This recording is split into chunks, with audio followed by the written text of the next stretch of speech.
কৃষ্ণ। আমি সমস্ত এবাৰ জয় কৃষ্ণ নামটো উচ্চাৰণ কৰোঁ। এবাৰ কিন্তু অকণমান পাৱাৰফুল হ'ব লাগিব দেই কোনো সমস্ত।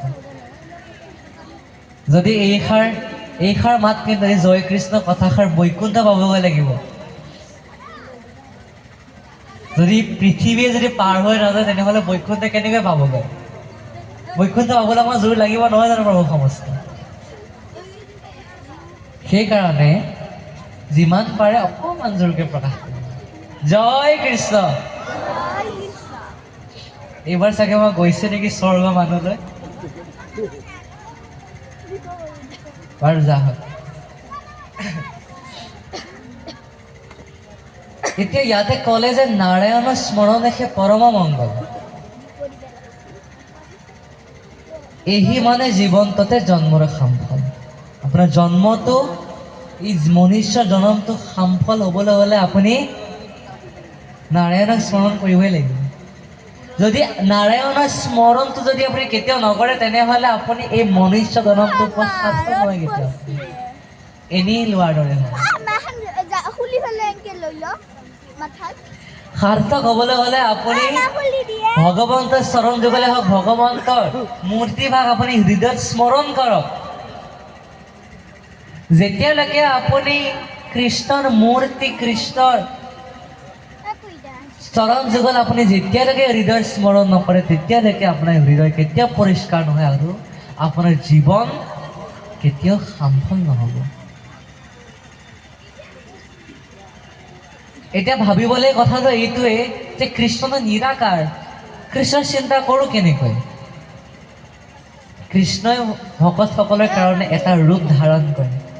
সেই ৰূপটো ভকতৰ অতি প্ৰিয় বাবে ভগৱন্তে ভকতসকল পদে পদে আমাৰ গুৰুজনে কৃষ্ণৰ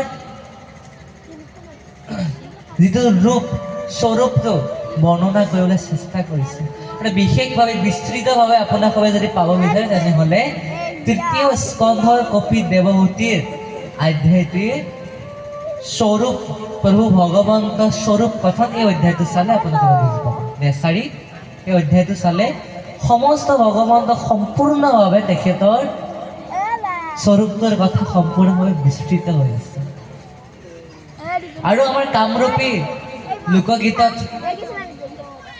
আমাৰ সন্মানীয় শ্ৰদ্ধাৰ স্বৰ্গীয় ৰামেশ্বৰ পাঠক দেৱে বৰ সুন্দৰভাৱে গাই থৈ গ'ল আৰু সেয়া আমাৰ মাজত এতিয়াও প্ৰচলন হৈ আছে।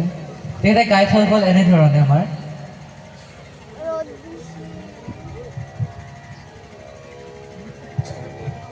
কৃষ্ণ এ হৰিয়ে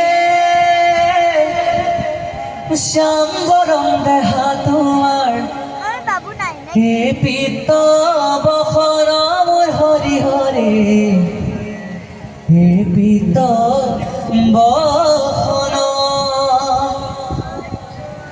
চৰণে নুপুৰত তোমাৰ কমল লোচন কৰ্ণত কুণ্ডল তোমাৰ মাথে ময়ূৰাৰ পাখি কৰ্ণত কুণ্ডল তোমাৰ মাথে ময়ূৰাৰ পাখি গলে গজমতি তোমাৰ ৰাধা ফুটাহি কৰ্ণত কুণ্ডল তোমাৰ মাথে ময়ূৰাৰ পাখি কণ্ঠত কৌস্তুভ তোমাৰ সূৰ্য যেন সম কণ্ঠত কৌস্তুভ তোমাৰ সূৰ্য যেন সম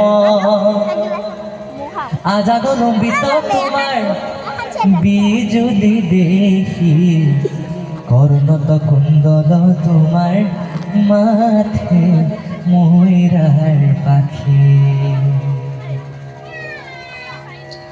হে হৰিয়ে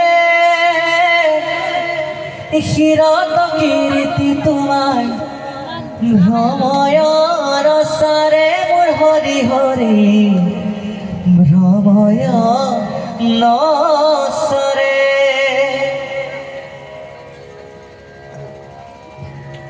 ৰতৰ নুপুৰ তোমাৰ চিকিমিকি কৰে কৰ্ণত কুণ্ডল তোমাৰ মাথে ময়ূৰাৰ পাখি কৃষ্ণ বৰ সুন্দৰভাৱে কৈছিল যে ভগৱন্তৰ ৰূপটো কেনেধৰণৰ শ্যাম বৰণীয় ভগৱন্তৰ ৰূপটো কিমান শ্যাম বৰণীয় তেখেতে কাণত মকৰ কুণ্ডল পৰিধান কৰে কণ্ঠত কৌস্তুভ মণি হৃদয়ত শ্ৰীবৎস পান্তি মুখত নিচিকীয়া হাঁহি ৰত্নৰ মেখলা পীত বস্ত্ৰ মূৰত মুকুট চিকমিকিয়া